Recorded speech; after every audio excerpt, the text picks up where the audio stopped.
এলাকার কমিশনারের এত প্রশংসা চলে, কি বলবে উনি সুস্থ না অসুস্থ? তোমাকে দিলাম উঁচু মর্যাদা, তুমি নিচে নামতে চাচ্ছ কেন? ঠিক কাহিনী তো এখানে তাই হয়েছে। হযরত ঈসা আলাইহিস সালাম নবুয়তের মর্যাদা পাইছে, পায়া তিনি উম্মত হতে চাচ্ছেন কেন? এই প্রশ্ন জাগে। আরে ভাই, আপনাদের জবাবটার মধ্যে প্রশ্ন আসে, ওই জবাবের উত্তর দেওয়ার জন্য আমি আসছি। আমি বলবো আরেকটা, হযরত ঈসা আবার কেন আসবেন আমি বলবো আরেকটা। আপনারা যারা জানতেন ওর উপর আপত্তি আসে, জবাব শুনেন। দেখেন, আমরা ঢাকার মানুষ, আমরা বিরিয়ানি পাগল। আমাকে আপনাদের এলাকায় আসলে বিরিয়ানি খাওয়ায়েন না, আপনারা মাছ টাছই খাওয়ায়েন, সবসময় তো বিরিয়ানি খাই। আমরা বিরিয়ানি পাগল। আপনাদের এই বাজারগুলোতে যতটা মুদি দোকান আছে, আমাদের অলিতে গলিতে তার চেয়ে বেশি বিরিয়ানির দোকান। তো এক আল্লাহর বান্দা বিরিয়ানি পাগল গেছে এক ব্র্যান্ডের বিরিয়ানির দোকানে বিরিয়ানি খেতে, যায় বসছে। তো টেবিলের মধ্যে ডিশ পেশ করা হয়েছে, গরম বিরিয়ানি, ধোয়া উঠতেছে, গরম মশলার গ্রান হয়, কিন্তু গরমের কারণে হাতও দিতে পারতেছে না, একটু অপেক্ষা করছে। এর মধ্যে এই হোটেল বয় ও আসছে, এসে বলতেছে, এক্সকিউজ মি স্যার।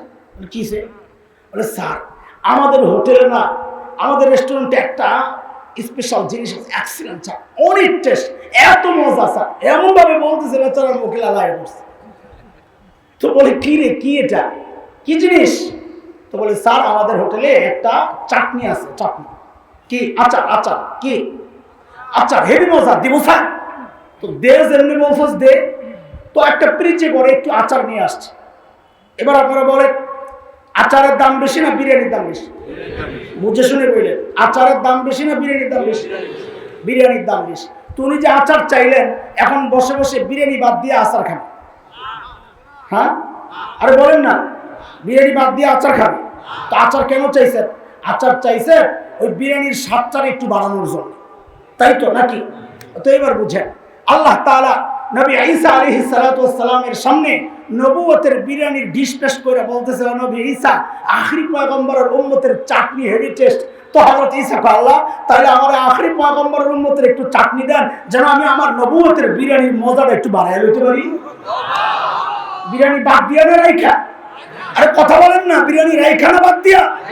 তোমার যে আপত্তি, এই আপত্তি তখন করতে পারতা যদি আমরা বলতাম যে হযরত ঈসা তার নবুয়ত বাদ দিয়ে উম্মত হতে চাইছেন। না, আমরা বলি হযরত ঈসা তার নবুয়ত ঠিক রেখে আবার দুনিয়ায় আসবেন।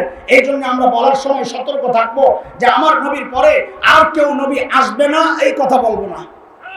আমরা বলবো আর কোন নবী হবে না। বলেন, কি বলবো? আর কোন নবী হবে না, আসবে না বলবো না। কারণ হযরত ঈসা তো ওরা এগুলো পেশ লাগায়, কাদিয়ানীরা, খ্রিস্টান মিশনারিরা। বলার সময় আমরা সতর্ক থাকবো। হযরত ঈসা আলাইহিস সালাম আবার আসবেন কি আসবেন না? আসবেন। তো আসবেন যে আমরা যে বলি আর কোন নবী আসবে না, তাহলে তো ওরা বলবে আমাদের আসবে না, উদ্দেশ্য হচ্ছে আর কেউ নতুন করে নবী হবে না। এজন্য ডাইরেক্ট বলি এটা যে আমার নবীর পরে আর কোন নবী হবে না, আসবে না বলবো না। কি বলবো? আর কোন নবী হবে না। আচ্ছা, এটা তো আপনাদের জবাব বেশ লাগছে, আমি শুনাইলাম। এবার আমারটা শুনে, হযরত ঈসা আলাইহিস সালাম আবার দুনিয়া কিয়ামতের আগে কেন আসবে? কেন আসবে? ওই যে মাহফিলের সিস্টেম হচ্ছে, যিনি ঘোষক, মাহফিল শেষ হয়ে গেলে তিনি মাইকটা আবার হাতে নেন, নিয়ে বলেন, আজকের মতো মাহফিল এখানেই সমাপ্ত ঘোষণা হলো, আবারও দেখা হবে, ভাই ভাই সালাম। কিয়ামত যেহেতু হয়ে যাবে, দুনিয়ার মাহফিল শেষ, আল্লাহ তাআলা নবী ঈসা আলাইহিস সালামকে আবার দাঁড় করাইয়া দিয়েছেন। নবী ঈসা, আপনি না প্রধান অতিথি, প্রধান বক্তার আগমনের ঘোষণা দিছিলেন? বলে, হ্যাঁ দিছিলাম। এখন তো মাহফিল শেষ, কিয়ামত হয়ে যাবে, আপনি আবার দুনিয়ায় যান, যাই আমার একটা হাতলে আবার ঘোষণা দেন যে মাহফিল শেষ, কিয়ামত হয়ে যাবে, আবার কিয়ামতের হাসরের মাঠে দেখা হবে, ভাই ভাই সালাম। হযরত ঈসা কিয়ামতের আগে এই জন্য আবার আসবেন। নবী ঈসা ঘোষণা দিচ্ছেন, এইবার খেয়াল করেন, জায়গায় যাই। وَإِذْ قَالَ عِيسَى ابْنُ مَرْيَمَ يَا بَنِي إسرائيل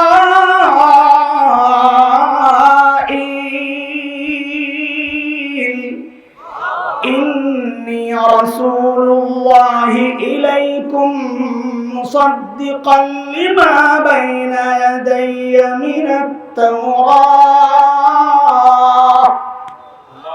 হযরত ঈসার দুইটা ঘোষণা, বলেন আমার সাথে, কয়টা? এক নম্বর ঘোষণা হচ্ছে, ও বনি ইসরাইল, আল্লাহ আমাকে তোমাদের রাসূল বানায়া পাঠাইছেন।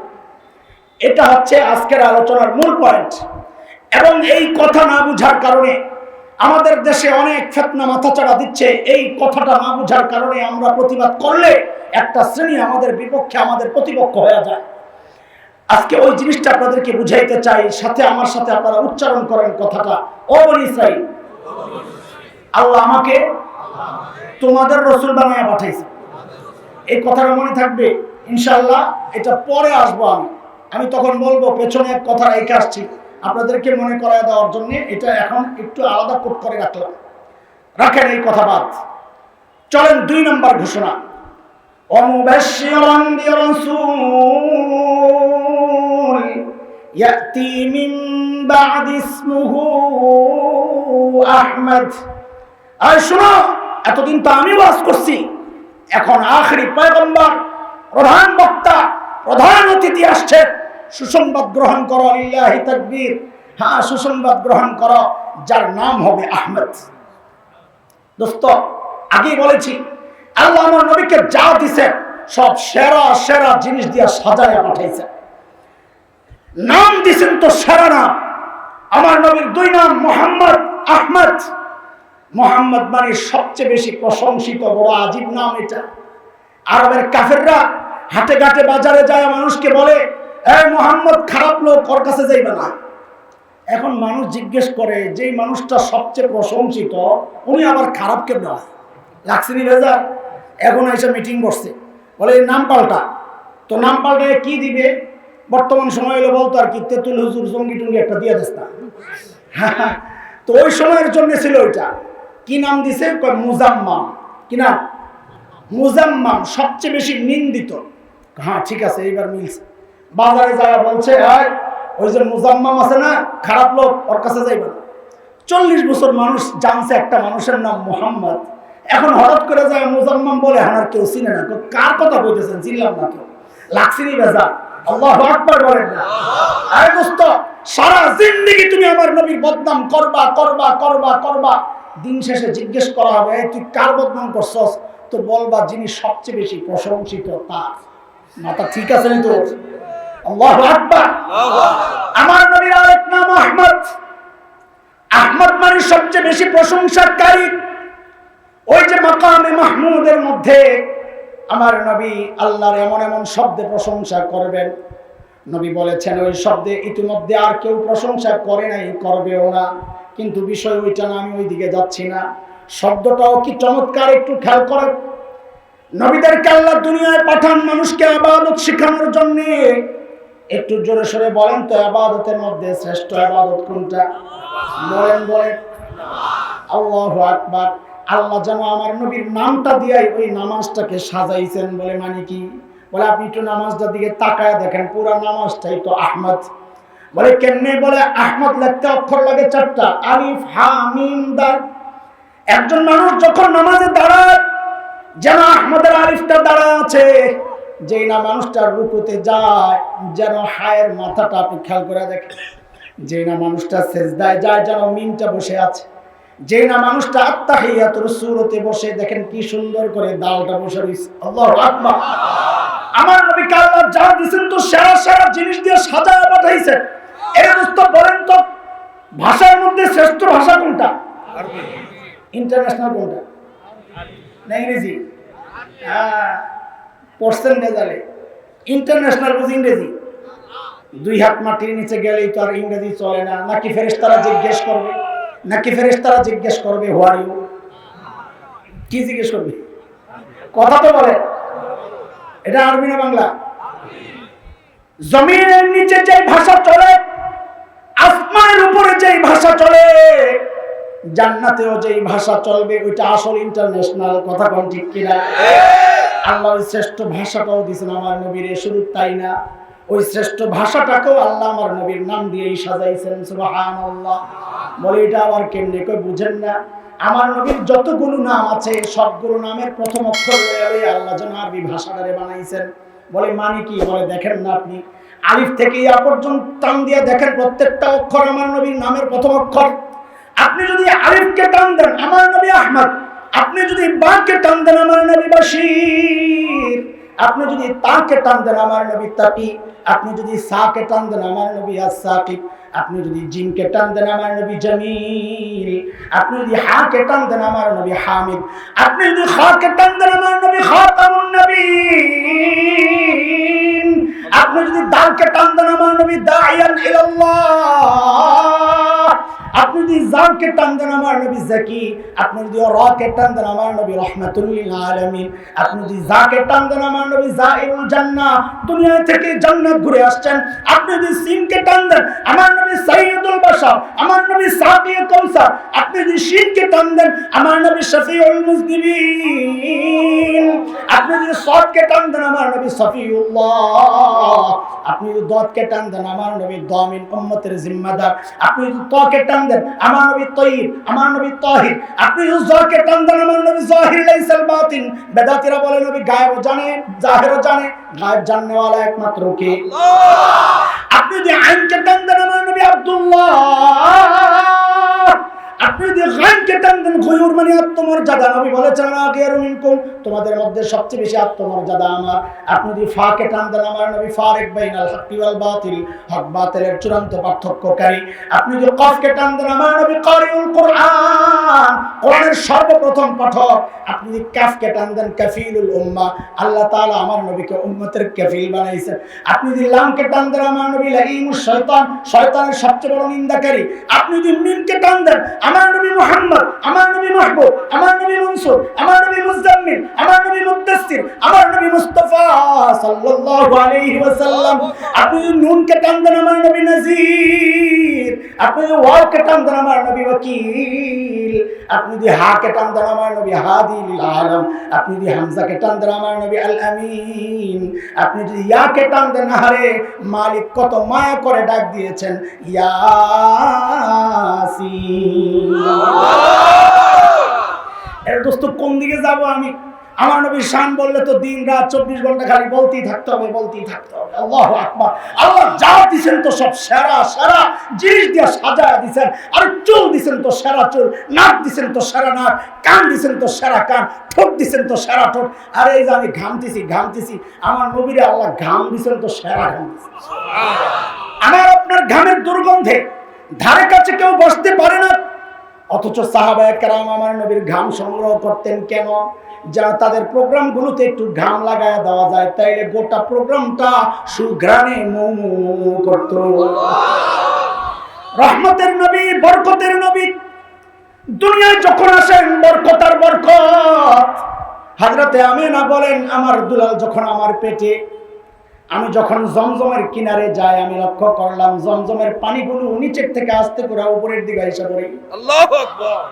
মক্কার মেয়েরা বলে হালিমা বোন তুমি যাও না। না না না না না, আওয়াজ নষ্ট হয়ে যায়। এমনি মাইক আপনাদের থাক, মাইকের দোষ দিলে সমস্যা, আওয়াজ নষ্ট। আমার কষ্ট হয় কিন্তু আওয়াজ নষ্ট করা যাবে না, ঠিক আছে? আয় আল্লাহ, না ঠিক আছে, অন্যরা খাক, সমস্যা। মক্কার মেয়েরা বলে আমি না বোন তুমি একটু দাঁড়াও, তুমি চলে গেলে পানি আবার নিচে চলে যায়, আমাদের পানি উঠাইতে কষ্ট হয় রে বল। হযরতে হালিমাতুস সাদিয়ার বর্ণনা আসছে হাদিসে, মুহাদ্দিসরা জানেন। বলে আমি তায়েফ থেকে দুর্বল বাহন নিয়ে রওনা দিলাম, আমরা গরিব মানুষ, লোকাল গাড়ি। মক্কায় যা দেখি ধনী ঘরের ছেলে পেলে সব বন্টন হয়ে গেছে, টাকা বেশি পাবে, আগে আগে ধনী বাচ্চা লয়ে গেছে। বলে যায় দেখি সব বাচ্চা বন্টন হয়ে গেছে, একটা বাচ্চা শুধু আছে। কেন? কর কাছে কেউ যায় না। কেন যায় না? কর বাপ নাই, খরচ দিবে। হযরতে আমিনা বলেন, হালিমা বলেন স্বামীকে বললাম চলো, খালি হাতে যাওয়ার চেয়ে ওই এতিম বাচ্চাটারে লইয়া লই। আসলে কপাল খুলছে, আসলে। পরে আমি যখন আমার বোন আমিনার ঘরে ঢুকলাম, যা যখন দেখলাম ওই বাচ্চা, হারে কি সুন্দর চাঁদের টুকরা আল্লাহ বানাইছেন, আমি তো আর চোখ ফিরাইতে পারি না। আমার নবী কত সুন্দর ছিলেন, ভাগ দিয়ে একটু শুনে লইবা। হ্যাঁ হ্যাঁ শুনবে, আমার নবী কত সুন্দর ছিলেন, একটু শুনবে। হায় হায় হায় হায়, কি বলবো ভাই। কবি হাসান ইবনে সাবিত, আরবের বিখ্যাত কবি, সাহাবী। কবিদের কাজ হচ্ছে লেখার সৌন্দর্য ফুটায় তোলা, কিন্তু কবি হাসান ইবনে সাবিত এখানে এসে আত্মসমর্পণ করছেন। কি লেখেন? وأحسن منك لم تر قط عيني وأجمل منك لم تلد النساء خلقت مبرأ من كل عيب كأنك قد خلقت كما تشاء নবী আপনার চেয়ে সুন্দর এই চোখ কোনোদিন কাউকে দেখে নাই, আপনার চেয়ে সুন্দর কোনো মা কাউকে জন্ম দেন নাই। নবী গো, আপনার দিকে তাকালে মনে হয় আল্লাহ আপনাকে সমস্ত ত্রুটি মুক্ত করে আপনার চাওয়া অনুযায়ী দুনিয়ায় পাঠায়া দিয়েছেন।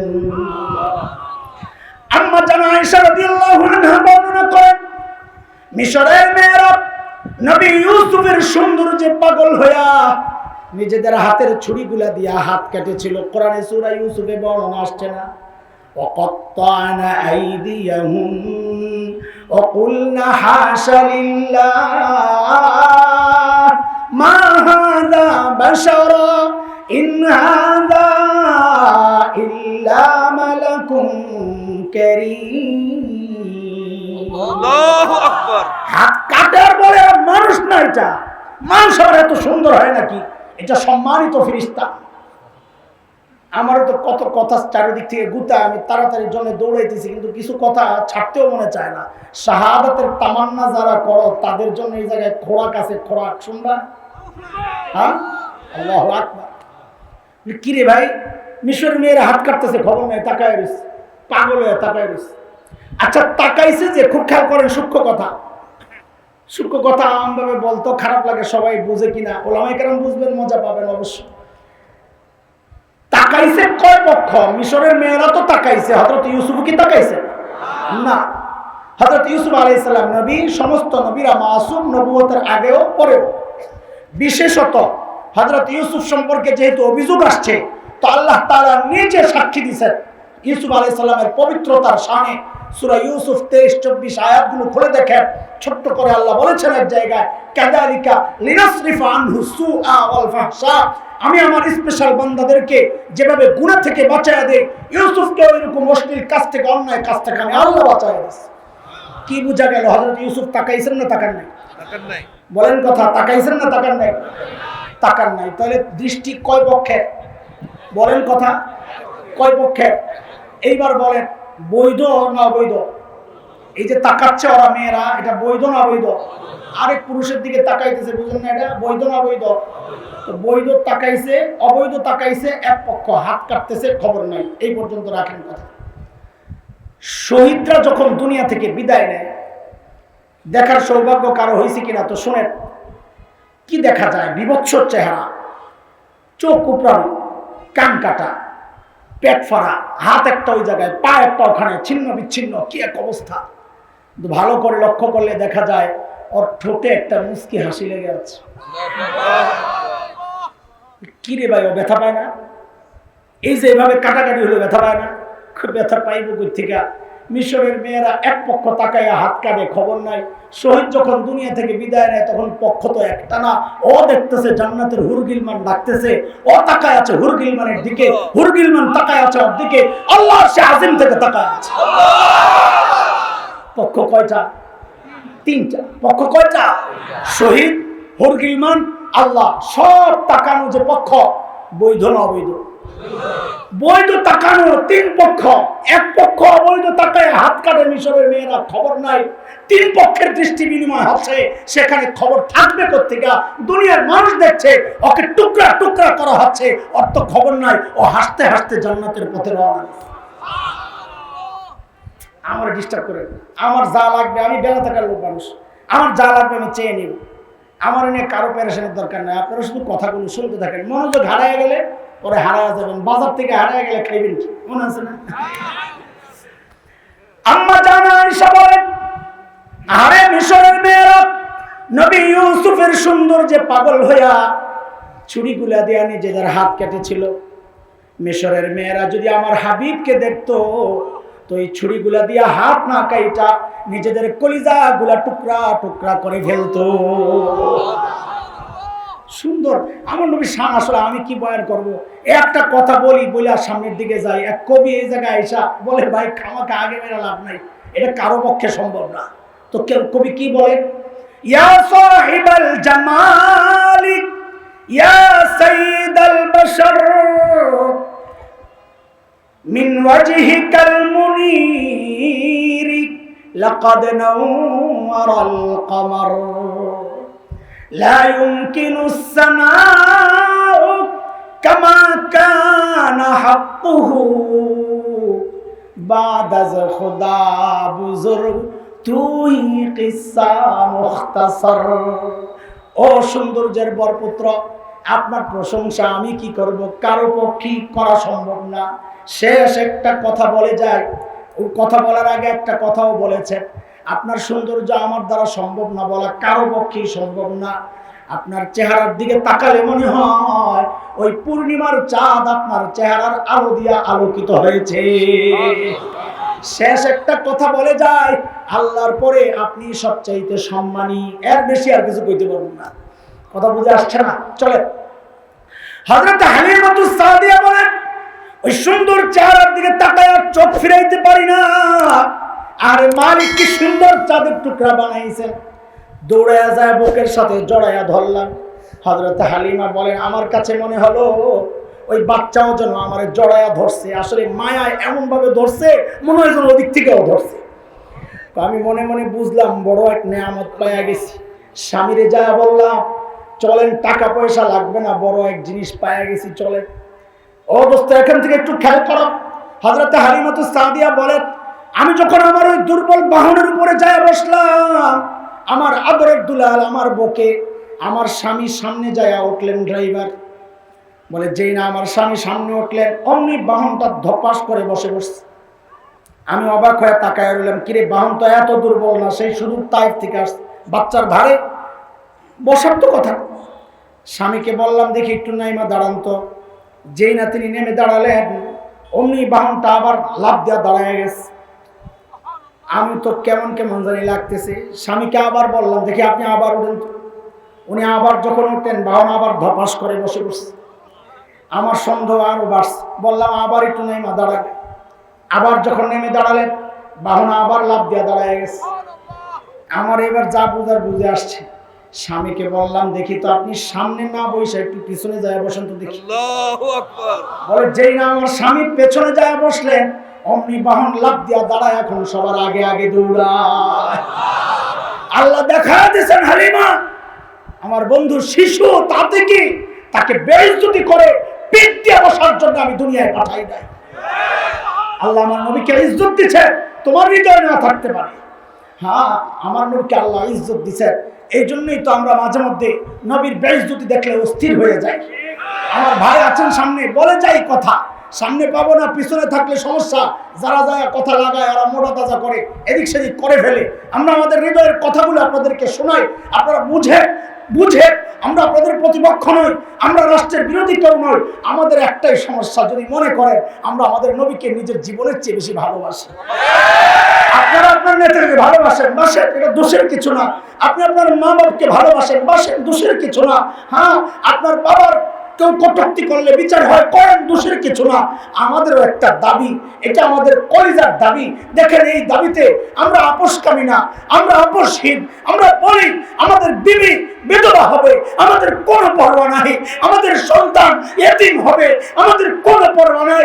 আমাদের বক্তা আপনাদের ভুলেতে যাত্রা হবে, কোনো পরোয়া নাই। কিন্তু নবীর বেইজ্জতি এই জমিনে বরকত করে নাই, করবে না।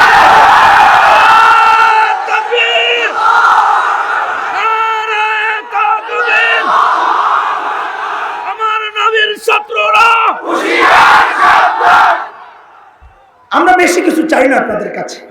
আপনারা ওদেরকে রুখে, ওরা এই সমাজের স্থিতিশীলতা নষ্ট করার মধ্যে এক নম্বর, পায়ে পাড়া দিয়ে ওরা ঝগড়া করতে চায়, এই দেশকে অস্থিতিশীল করতে চায়। আমরা দিতে চাই না এটা। আমরা শান্তিপ্রিয় মানুষ, শান্তি চাই। অশান্তি যারা করে, সমস্যা হচ্ছে, আমরা প্রতিবাদকারীদের বিরুদ্ধে অ্যাকশনে যাই। যারা নষ্ট করলো তাদেরকে বলি না, তাইলে সমস্যার সমাধান জিন্দেগিতে হবে না।